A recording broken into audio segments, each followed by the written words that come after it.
Captain Amarinder Singh Prashant Kishor के सहारे पंजाब का चुनाव जीतकर फिर से सीएम बनने का सपना देख रहे थे और राहुल गांधी तो इससे भी कई कदम आगे बढ़कर प्रशांत किशोर को कांग्रेस में शामिल कराने और फिर पीएम बनना चाहते थे। दिल्ली से लेकर पंजाब तक खूब धूम धड़ाका था, लेकिन प्रशांत किशोर ने अचानक ऐसी गुलाटी मारी कि कैप्टन अमरिंदर सिंह और कांग्रेस दोनों का खेल खराब हो गया। प्रशांत किशोर ने पंजाब से मुख्यमंत्री कैप्टन अमरिंदर सिंह के प्रधान सलाहकार पद से इस्तीफा दे दिया। प्रशांत किशोर ने अमरिंदर सिंह को लिखे खत में कहा कि मैं सार्वजनिक जीवन में सक्रिय राजनीति से अस्थायी तौर पर ब्रेक लेना चाहता हूं, इसलिए मैं आपके प्रधान सलाहकार पद की जिम्मेदारी नहीं उठा सकता। भविष्य में मुझे क्या करना है ये मुझे अभी तय करना बाकी है, इसलिए मैं आपसे दरख्वास्त करता हूं कि मुझे इस पद से मुक्त कर दिया जाए। प्रशांत किशोर ने कहा कि मुझे इस पद के लिए चुनने के लिए आपका शुक्रिया। प्रशांत किशोर ने इस्तीफा ऐसे समय पर दिया जब पंजाब में अगले साल विधानसभा चुनाव होने हैं। इसी साल मार्च में अमरिंदर सिंह ने किशोर को अपना प्रधान सलाहकार बनाया था। इसकी जानकारी सीएम ने ट्वीट करके दी थी। इसमें उन्होंने लिखा था कि प्रशांत किशोर ने मेरे प्रधान सलाहकार के तौर पर ज्वाइन किया है, उनके साथ पंजाब के लोगों की बेहतरी के लिए काम करेंगे। बीते दिनों प्रशांत किशोर काफी एक्टिव नजर आए थे। उनकी कांग्रेस नेता राहुल गांधी के साथ मुलाकात भी हुई थी। इसके बाद कांग्रेस की एक बैठक हुई जिसमें राहुल गांधी और पीके की मुलाकात का जिक्र किया गया था और प्रशांत किशोर की कांग्रेस में एंट्री की संभावनाओं पर चर्चा की। ये बैठक 22 जुलाई को हुई थी, जिसमें कमलनाथ, मल्लिकार्जुन खड़गे, आनंद शर्मा, अजय माकन, केसी वेणुगोपाल, अंबिका सोनी जैसे बड़े नेता शामिल हुए थे। बैठक में जो निष्कर्ष सामने आया था उसके मुताबिक पीके का पार्टी में आना फायदेमंद साबित हो सकता है, लेकिन उनका रोल तय होना चाहिए। जेडीयू के साथ जिस तरह से पीके का सफर रहा, उसे देखते हुए कांग्रेस अपने यहाँ उनके रोल को लेकर लकीर खींच सकती है। बैठक में शामिल एक अन्य नेता ने कहा था, ये तो वक्त है जब नए आइडिया, नई रणनीति लाई जानी चाहिए। अगर प्रशांत किशोर को पार्टी में लाया जाता है तो कोई नुकसान नहीं होगा। वह कैसे आएंगे, इस पर चर्चा की जा सकती है। कांग्रेस के पास काफी टैलेंट है। अगर बेहतरी के लिए कुछ बदलाव होता है तो हमें सीखना चाहिए। प्रशांत किशोर ये बात जाहिर कर चुके हैं कि आईपैक की उनकी टीम सियासी समीकरणों को साधने का काम तो कर ही रही है, लेकिन बहुत लंबे समय तक उनका ये करने का मन नहीं है। इससे पहले प्रशांत किशोर के कांग्रेस में शामिल होने संबंधी प्रस्ताव पर कांग्रेस के पूर्व अध्यक्ष राहुल गांधी ने पार्टी नेताओं के साथ मंथन किया था। कांग्रेस के अधिकतर नेताओं का ये मानना था कि उनके आने से कांग्रेस को फायदा होगा। हालांकि प्रशांत किशोर की ओर से कुछ नहीं कहा गया है और कांग्रेस ने भी इस बारे में आधिकारिक रूप से कुछ नहीं कहा है। Bureau report, news of India.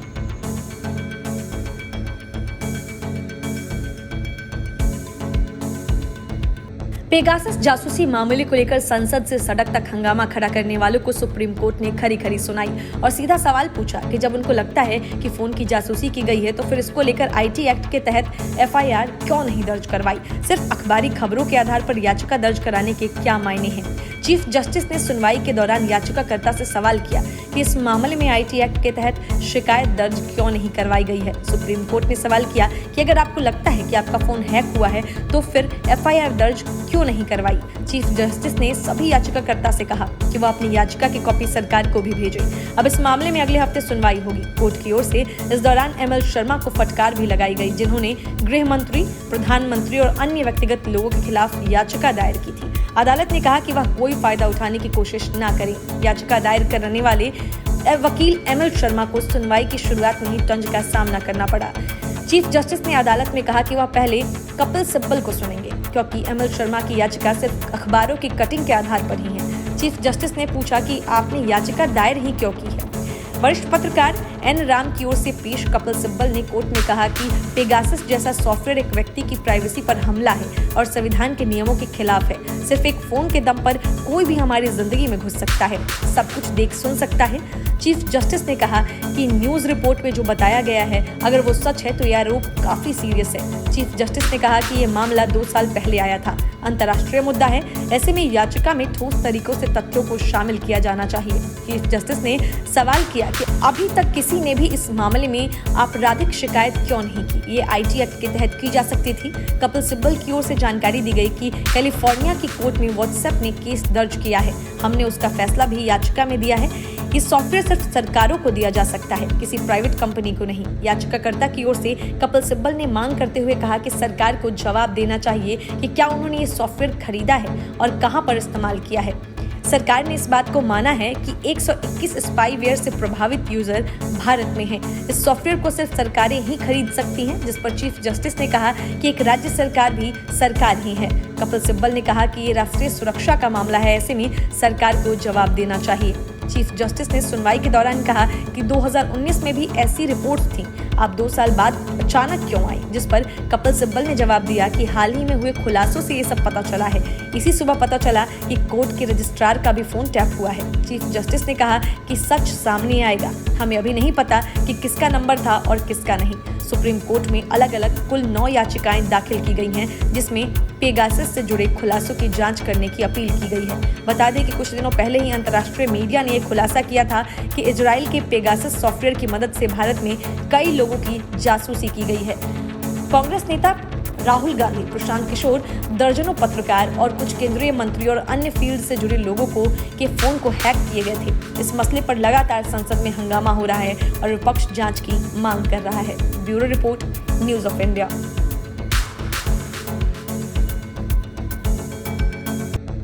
PM Modi ने राहुल गांधी और ममता बनर्जी जैसे नेताओं की तरफ से की जा रही नकारात्मक सियासत की जमकर खबर ली। राहुल गांधी पर निशाना साधते हुए पीएम मोदी ने कहा कि एक तरफ हमारे देश के युवा भारत के लिए नई सिद्धियां प्राप्त कर रहे हैं, जीत का गोल कर रहे हैं, तो वहीं देश में कुछ ऐसे लोग भी हैं जो राजनीतिक स्वार्थ में सेल्फ गोल करने में जुटे हैं। देश क्या चाहता है, देश क्या हासिल कर रहा है, देश कैसे बदल रहा है, इससे इनको कोई सरोकार नहीं। उन्होंने कहा कि ये महान देश ऐसी स्वार्थ और देश हित विरोधी राजनीति का बंधक नहीं बन सकता। ये लोग देश के विकास को रोकने की कितनी भी कोशिश कर लें, ये देश इनसे रुकने वाला नहीं है। हर कठिनाई को चुनौती देते हुए देश हर मोर्चे पर तेजी से आगे बढ़ रहा है। पीएम मोदी ने ममता बनर्जी और राहुल गांधी दोनों को लपेटे में लेते हुए कहा कि जो लोग सिर्फ अपने पद के लिए परेशान हैं, वो अब भारत को रोक नहीं सकते।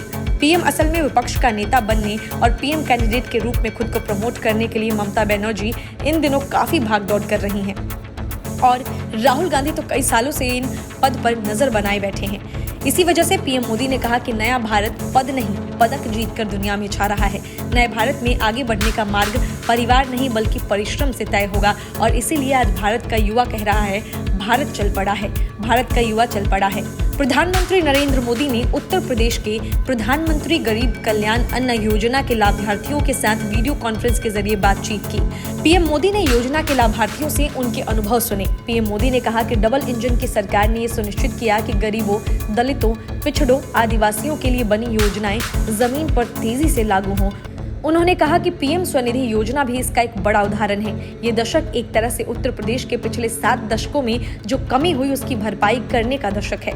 ये काम यूपी के सामान्य युवाओं, हमारी बेटियों, गरीब, दलित, वंचित, पिछड़ों की पर्याप्त भागीदारी और उनको बेहतर अवसर दिए बगैर नहीं हो सकता। उन्होंने कहा कि डबल इंजन की सरकार ने यूपी के सामर्थ्य को एक संकुचित नजरिए से देखने का तरीका बदल डाला है।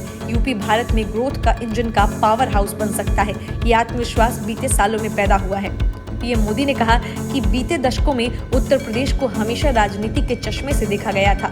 यूपी देश के विकास में अग्रिम भूमिका निभा सकता है, इसकी चर्चा तक ही नहीं होने दी गई। Bureau report, news of India. Rahul Gandhi कहते हैं कि संसद में पेगासस पर चर्चा करें। ममता बनर्जी के सांसद संसद में इसी वजह से हंगामा करते हैं, लेकिन सवाल यह है कि क्या विपक्ष पेगासस पर चर्चा करने के लिए तैयार है या नहीं। बीजेपी नेता रविशंकर प्रसाद ने साफ कर दिया है कि सरकार चर्चा के लिए तैयार है, लेकिन विपक्ष इसको लेकर न तो तैयार है और न ही गंभीर है। उन्होंने टीएमसी नेता द्वारा सरकार के मंत्री के हाथों से पेपर छीनकर फाड़ने और उसको हवा में उछालने की भी कड़ी आलोचना की है। उनका कहना था कि पेगासस पर जब मंत्री अपनी बात सदन में रख रहे थे, तभी इन लोगों ने उस पेपर को फाड़ दिया। इन लोगों में कोई गंभीरता नहीं है। उन्होंने ये भी कहा कि भाजपा के पास भी कांग्रेस पार्टी से पूछने के लिए कई तीखे सवाल हैं, जिनका जवाब सदन के जरिए उन्हें चाहिए। रविशंकर प्रसाद ने इस दौरान कांग्रेस पर भी सवाल दागा और पूछा कि क्या कांग्रेस और विपक्ष वास्तव में संसद में चर्चा चाहते हैं या नहीं। उन्होंने कहा कि जिस पेगासस के मुद्दे पर विपक्ष हो हल्ला मचा रहा है और चर्चा की मांग कर रहा है, क्या उन्होंने इसका आज तक कोई सबूत भी दिया है कि किनका फोन टैप हुआ है और किनका नहीं। उन्होंने कहा कि विपक्ष कोविड-19 को लेकर भी गंभीर नहीं है। जब पीएम नरेंद्र मोदी ने इस बारे में बैठक बुलाई, उसमें कांग्रेस भी कभी शामिल नहीं हुई। उसकी इस मुद्दे पर इतनी ही गंभीरता है। रविशंकर प्रसाद ने कहा कि कांग्रेस ने 1947 के बाद से करीब 50 साल शासन किया है, लेकिन अब जबकि वो सत्ता से बाहर है तो उसका व्यवहार बिल्कुल अलग है। ये देश भी जानना चाहता है कि कांग्रेस का ये व्यवहार कितना उचित है। रविशंकर प्रसाद ने कहा कि सदन को लेकर कांग्रेस का एक सीधा नियम है, जब तक परिवार का हित रहेगा तब तक वो सदन को चलने देगी और जब ऐसा नहीं होगा तो वो सदन नहीं चलने देगी। भाजपा नेता और केंद्रीय पूर्व मंत्री रविशंकर ने इस मौके पर ओलंपिक हॉकी में कांस्य पदक जीतने वाली भारतीय टीम की भी जमकर तारीफ की। उन्होंने कहा कि हॉकी में भारत की जीत से देश में खुशी और उल्लास का माहौल है। इसके अलावा उन्होंने 5 अगस्त के दिन को बेहद शुभ बताया और कहा कि 2 वर्ष पहले आज ही के दिन जम्मू कश्मीर से अनुच्छेद 370 को खत्म किया गया था। पिछले वर्ष आज ही के दिन भगवान राम के भव्य राम जन्मभूमि मंदिर का शिलान्यास हुआ था। Bureau report, news of India.